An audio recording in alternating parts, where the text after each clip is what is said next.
Enao dia aoka tsy ompiany fotsiny ihany zay fa aoka fitaovana mahomby amin'ny tanany hafa-drao ary zay izao koa dia ampiroborobo eo anatinay ny fifaliana satria fantatray fa efa misoratra any aminao ny anaranay ary manana anjara ao aminao izay.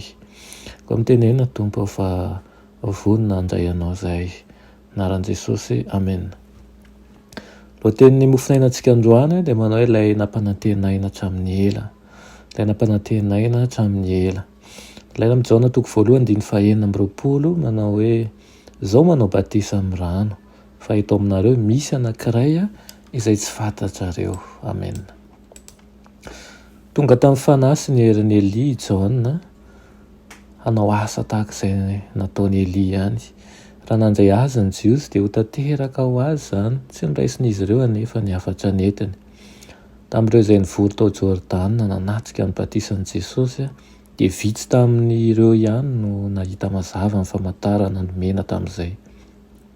Nandritra ireo volana mialoha ny asa fanompoana nataon'i Jaona mpanao batisa dia maro ny nandatsy hiaino ny antso amin'ny fibebahana. Ary izany no nanamafy ny fony sy nanamaizina ny sainy. Raha nitondra fanambarana an'i Jesosy teo amin'ny batisa ny lanitra dia tsy mba hitan'izy ireo izany. Toy izany koa no miseho ankehitriny. Matetika no miseho mazava eo amin'ny fivoriam-be ny fanatrihan'i Kristy sy ireo anjely manao asa fanompoana. Nefa maro ny tsy mahalala an'izany, tsy mahita n'inon'inona, tsy mahazatra izy. Miseho amin'ny olona sasasasany nefa ny fanatrihan'ny mpamonjy ary mamelona ny fony ny fiadanana sy ny fifaliana.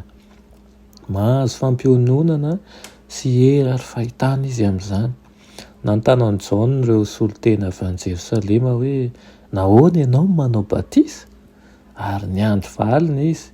Tsy tapitapitra izay raha ny tompo tany ankoatra ny vahoaka ny fijeriny dia nihiratra ny masony, namirapiratra ny tavany, nentanin'ny fihetsenam-po lalina ny tena manontolo. Nahenjy ny tanany dia hoy izy hoe izaho manao batisa amin'ny rano fa eto aminareo misy anankiray izay tsy fantatrareo. Dia ilay avy ao aoriako ary tsy mendrika mahany fiakapany azy ahozy izy. Nazava sady tsy nisy nampisalasala ny hafatra hoentiny miverina avy any amin'ny Sinediona. Tsy azo nampiarina afa-tsy amin'ilay nampanantenana hatramin'ny ela ny tenin'i Jaona. Teo amin'izy ireo ny Mesia.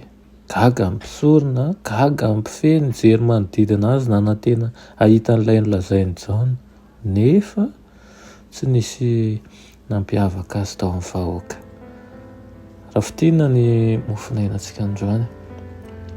Dia hitantsika tokoa fa tamin'ny andron'i Jaona mpanao batisa dia efa maro ny fanambarana sy ny fitoriana ao amin'ny fibebahana nataony kanefa vitsy dia vitsy no nandray an'izany.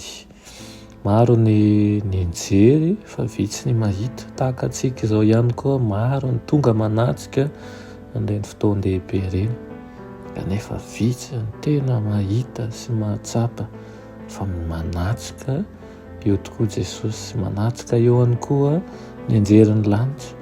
Ary ireo vitsy ireo ihany no mahazo ny fampiononana sy ny hery ary ny fitahiana. Ny riko aminao anio dia mba ho anisan'izay ianao fa tsy anisan'ireo izay mameno lisitra fotsiny ihany na mameno isa fotsiny ihany. Aoka ho tombontsoa lehibe ho anao mandrakariva ny fotoana tahaka an'ireny mba hatsapahanao fa Alaindriamanitra hinonao sy ivavahanao dia tena manatrika eo tokoa. Amen. Leranay masina tsara indrindra misaotra anao ny amin'izany teninao izany. Misaotra anao mandrakariva mampatsiahy fa raha miteny ianao hoe raha misy roa na telo miangona miantso amin'ny anarako dia eo foana eo dia manatanteraka tokoa ianao. Tao voatsapanay fa miaraka aminay amin'ny fotoana rehetra ianao ary aoka izahay manana fahendrena sy fankasitrahana ny koa fahatahorana anao fa mahita ny nataonay rehetra ianao. Fitoso hery ary ame fahendrena avy aminao zay mba ho mpanaradianao, fenao ary mahatoky anao tokoa. Anaran'i Jesosy, amen.